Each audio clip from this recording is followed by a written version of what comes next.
Le Barça s'est fait climatiser par le Betis et on va débriefer ce match dans cette vidéo. Salut à tous les gars, c'est Asdial. Aujourd'hui, on se retrouve pour une nouvelle vidéo, débrief de ce Betis-Barça.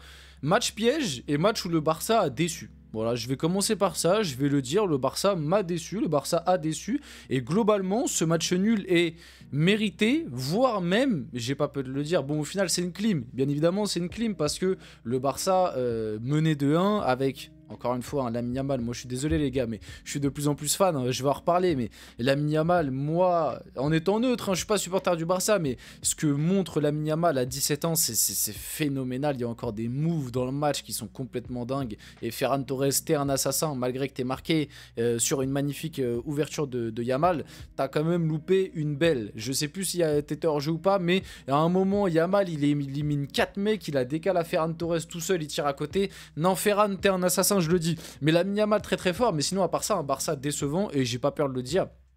Le Betis en vrai moi je trouve méritait de gagner. Le scénario est terrible parce que t'arrives à mener 2-1 et tu prends l'égalisation à la quoi 80 c'était la quoi la 91e quelque chose comme ça, je sais même plus quand exactement, bah non c'est pas écrit sur le graphe, mais ouais je crois c'est vers la, enfin en tout cas c'était dans le temps additionnel, tu prends l'égalisation sur en vrai un magnifique but hein, de Hassan Diao.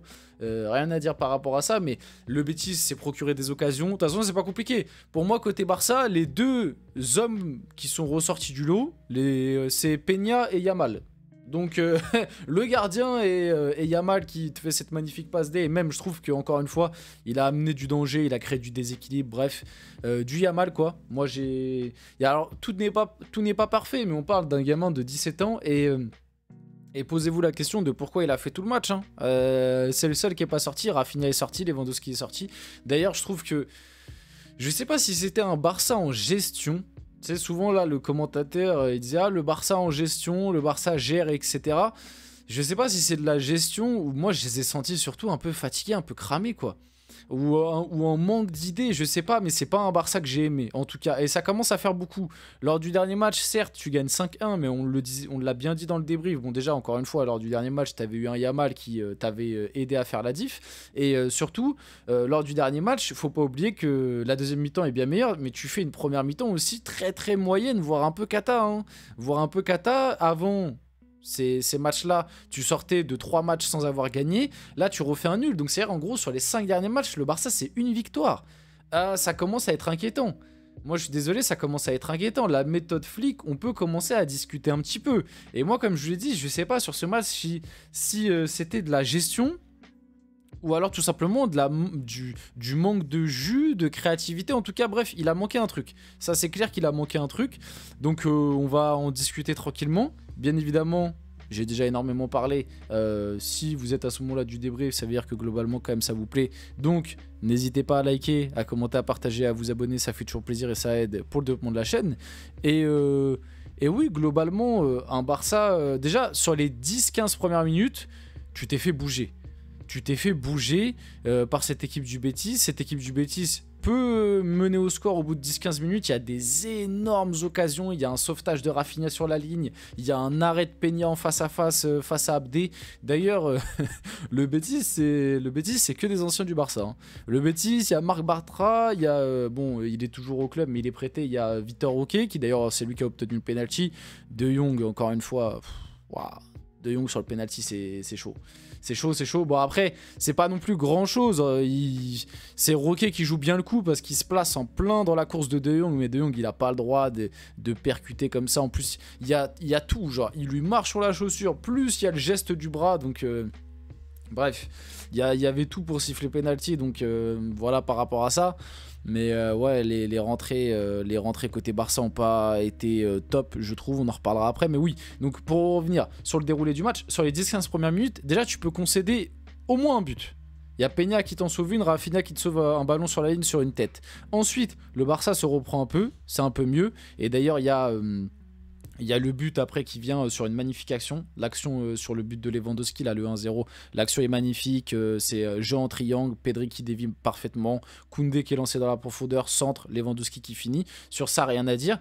Mais après, il y a eu des périodes où enfin globalement sur la première mi-temps, le Barça a dominé, mais il y a eu des petites périodes où le Betis t'a inquiété. Après, le Betis, ça reste une belle équipe de Liga, attention. Hein, mais bon, normalement, tu es censé être au-dessus et tu es censé montrer un petit peu plus de supériorité parce que après, on ira voir les stats et tout, comme d'hab, on ira faire un tour sur FootMob, mais je crois que les statistiques sont sans appel. Donc voilà, et la deuxième mi-temps, par contre, la deuxième mi-temps, elle est catastrophique.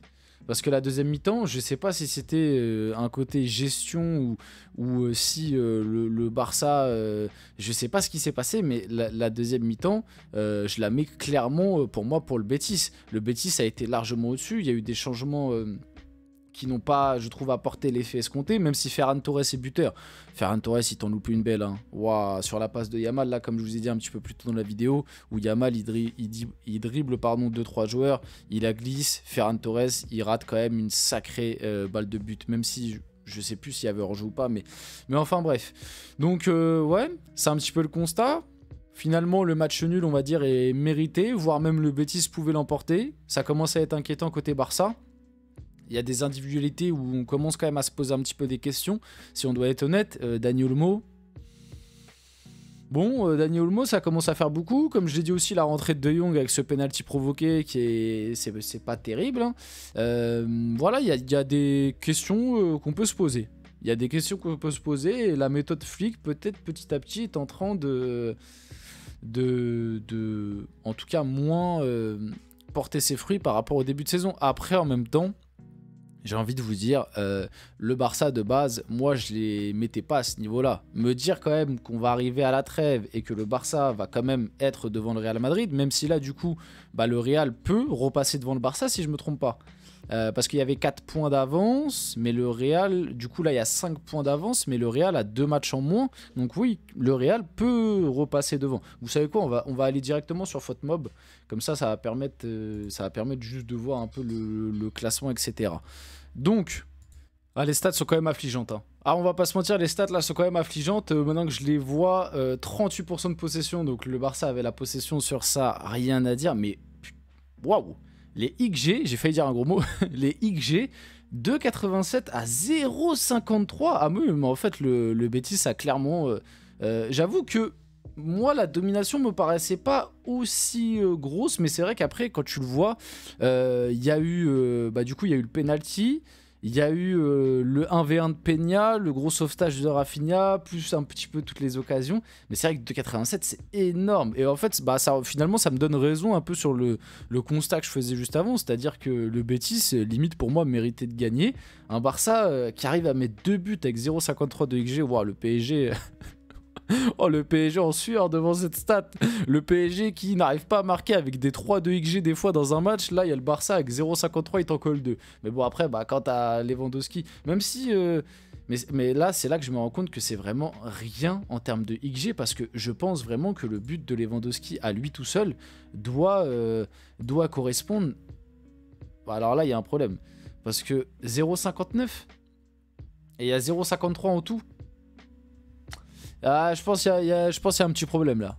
Là, je pense qu'il y a un petit problème parce que justement, j'étais en train de me dire, mais le but de Lewandowski à lui tout seul, fait 0,59 parce que c'est une PES, enfin c'est un centre en retrait, et le but de Ferran Torres 0,40. Ouais, donc il y a un bug. Le Barça doit être à bien plus de XG au final. 0,04, 0,14. Ouais, non, il doit y avoir un petit bug par rapport à ça.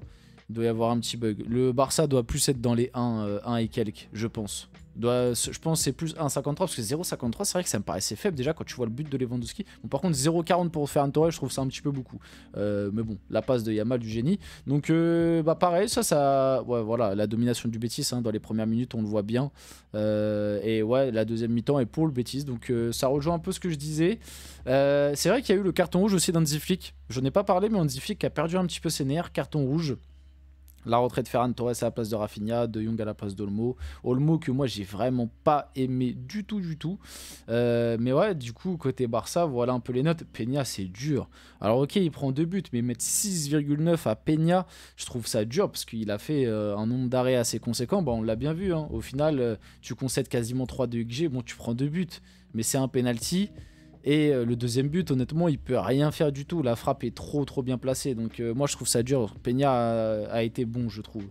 Et puis après, voilà. Hein. Olmo, décevant. Moi, je suis désolé, Olmo, c'est décevant. Même Lewandowski, hein, au-delà de son but, moi, j'ai trouvé ça un peu décevant.